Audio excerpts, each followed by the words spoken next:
Yes, Luka signed the extension, right, and he's going to be there for a while, but he also expressed that he wants to win the championship with the Lakers organization, and the key word that he put in there is that he wants to win now. The Lakers just locked in Luka Doncic through 2028, fresh off a Eurobasket run where he dragged a team of no names to the quarterfinals, transformed his body, and landed on the cover of Men's Health. They added a former #1 pick in Deandre Ayton, a real 7-footer to fix their interior nightmare from the Minnesota series. And they brought in Marcus Smart, a former Defensive Player of the Year, to lock down the point of attack. This Lakers team has 2 top 10 players in the world and a front office that's already planning for life after LeBron. No one's picking them to win. No one's talking about them in the title race, but the Lakers might be the biggest wild card in the NBA. Up the floor, alley-oop to James. Doncic has the rebound. Up ahead, great pass, and LeBron scoring! About time he's going to turn to the crowd and ask him, are you not entertained? The 24-25 Lakers season will always be remembered for 2 things. The jaw-dropping mid-season trade that landed Luka Doncic from Dallas, and the letdown of a second straight first-round exit, this time at the hands of the Minnesota Timberwolves in just 5 games. Now, the new-look Lakers finally get what they didn't have last year, a full training camp and a regular season with Doncic and LeBron James side by side, plus a handful of fresh additions. That means chemistry, continuity, and a real chance to elevate each other. And with LeBron about to enter an unprecedented 23rd season, the Lakers know how they need to squeeze everything they can out of this superstar window. Last year, first-time head coach JJ Redick had his starting lineup set before training camp even began. This year, he's keeping it wide open. I haven't spent much time thinking about the starting lineup yet, but I feel there are 7 to 8 starting caliber players on the roster, Redick said. We will know the official starters once the training camp starts. And he's not wrong. His second year on the sidelines comes with much tougher decisions, thanks to the roster turnover since last season's 50-win campaign. What doomed the Lakers last postseason wasn't Doncic's shape or LeBron's age. It was the gaping hole left after trading Anthony Davis. Minnesota owned the interior in every category, bullying LA on the glass and in the paint. So when it came to off-season priorities, the Lakers had one clear answer: get a real center. Enter Deandre Ayton, a 27-year-old, 7-footer, and former #1 overall pick from the same 2018 draft as Doncic. Now, Ayton isn't Anthony Davis. Davis got to the free throw line 7.6 times per game with LA, while Ayton cracked 7 attempts just once in 40 games last year. Davis averaged 3.4 assists, Ayton top 3 assists only 3 times all season, even from 3. Davis, a career-long liability, made as many triples in half a season as Ayton has in his entire 7-year career. But the point for Deandre isn't to be Davis. The point is size. Davis checked in at 6'10", 253 pounds. Ayton, a clean 7 foot, 252 pounds. His job description is simple: finish plays, rebound, and protect the rim. Right there. Oh, look at this try by Ayton! Dropping the sledgehammer! Count it! A replacement-level big man may not sound like much, but compared to the undersized rotations the Lakers trotted out last spring, it's a massive upgrade. When you have Deandre Ayton in pick and rolls with Austin Reaves, Luka, and LeBron, his ability to catch passes in the short roll, we've already seen some of that in the workouts, Lakers president Rob Pelinka said. He's also a lob threat, so just adding that dimension, his size, is very real. Alongside Ayton, Marcus Smart might be the most intriguing addition. His defense at the point of attack is exactly what the Lakers need, and his resume speaks for itself. 2022 Defensive Player of the Year with Boston, he could easily slot into the starting 5 with Luka, LeBron, Reeves, and Ayton, though Rui Hachimura will fight for that spot too. Smart has been off the radar the last couple of years, but the Lakers are banking on a bounce back. Marcus Smart has proven to be an elite 3-and-D player at different points of his career, Pelinka said. Our staff is working really hard with him to make sure he gets back to that form. To me, he's always been a little bit of an underrated playmaker. The Lakers did lose Dorian Finney-Smith, Luka's close friend, and one of the league's most dependable 3-and-D wings. DFS shot nearly 40% from 3 last year and guarded cross positions. His replacement, Jake LaRavia, isn't known for his defense, but he did knock down 42.3% from deep, albeit on just 2.2 attempts per game. Still, he's younger, bigger, and athletic enough to give the Lakers hope he can grow into a dependable wing alongside their star core. This isn't the LeBron-centric, star-chasing Lakers anymore. This team was built in the film room, not just on the highlight reel. But don't get this wrong. The most important moves this offseason weren't new signings, they were in-house decisions. In Dallas, Luka's future was always the subject of wild trade machine rumors. In LA, there was no such doubt. He had a player option for 2026, but instead of dragging it out, Luka locked in a 3-year extension worth up to $165 million, and he wasted no time setting the tone. Surrounded by teammates at his press conference, Luka said, "I think we have a great team. We have what we need to compete for the championship. I'll try to win every game no matter what, and we got some great new guys on the team, so you know we're going to go for it." That wasn't just talk. Luka showed up with a new body and a new mindset. He attacked conditioning, strength training, and nutrition like never before, shedding weight and transforming his frame so dramatically. Doncic able to get downhill and gets his easiest bucket of it. He even landed on the cover of Men's Health. The difference in competitive basketball games was obvious.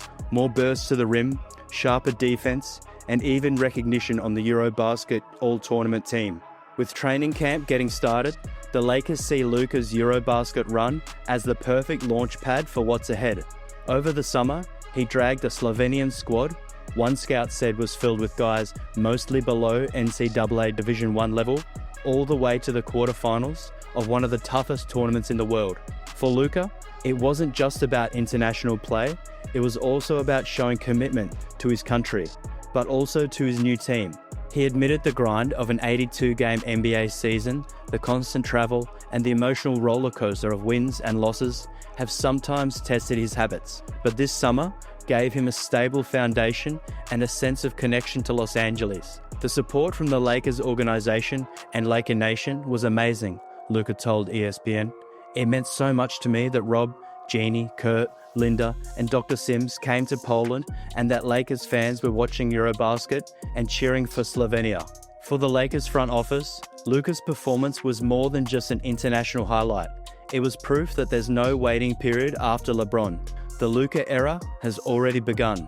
Luka's play in Eurobasket made it clear to the entire basketball world that he's on that incredible short list of best player on the planet candidates, if not at the top, said Rob Pelinka.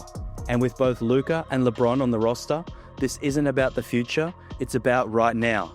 Last year, when he first landed in LA, he was still reeling from the chaos in Dallas and coming off one of the longest injury absences of his career. He looked heavy, but even then, he still torched teams. Now, with his future secure, a franchise fully behind him, a peace of mind and the best conditioning of his career, Luka looks scarier than ever. And the rest of the league better take notice. But here's the catch. While the Lakers locked in on Luka, the 2 extensions they didn't get done could decide whether this team becomes a dynasty or a one-star show. The weekend before the draft, the Lakers' latest draft and developed success story, Austin Reaves, turned down a contract extension, an expected formality, but still a serious decision for both the guard and the only NBA organization he's ever known. Passing on the $90 million offer was a bet on himself and the much larger payday waiting after this season. But he also knew it left him vulnerable. I thought that there was a good chance for like a week after I declined the extension that there was a possibility I'd get traded, Reeves told The Athletic in late August. I mean, it's still a possibility. When training camp tips off, Reeves will officially start the most important season of his career, one that will determine where he'll spend his prime and how much he'll make, and whether the NBA's harsh salary cap rules and the vaunted aprons will limit his ability to land a max deal. Reeves enters the season in rare company, one of just 13 players to average at least 20 points, 5.5 assists, and 4.5 rebounds last year. But his rough playoff series against Minnesota One he had played through with a severe toe injury suffered in Game 3 left some Lakers fans questioning his role. On Lakers subreddits, trade ideas were flying all summer, with fans pitching swaps for Walker Kessler, Andrew Wiggins, Tari Eason, Aaron Naismith, Herb Jones, and more. Some even suggested Reeves embrace a TJ McConnell role off the bench as a spark plug. Recently, three-time Lakers champion Robert Horry said on his Big Shot Bob podcast that Reeves is too similar to Doncic, and that if the Lakers were smart, they'd explore a sign and trade. Reeves, though, believes he's exactly where he needs to be, playing with James and Doncic, playing for JJ Redick, and playing in Los Angeles. After constantly shifting roles in his younger career, he enters this year with the confidence of his co-stars and his coach, even if it requires sacrifice. And then, there's a question the size of LeBron James. With James entering the final year of his Lakers contract, uncertainty around his long-term future, both with the team and in the NBA, will hang over the season until he makes a decision. For now though, the Lakers are respecting his status as an all-time great by letting him chart his own path. In the past, this franchise would have been jittery in a situation like this, but now they have Luka Doncic, a superstar ready to be the face of the franchise. This will be LeBron's 23rd season in the NBA. At 40 years old, he's the league's oldest active player.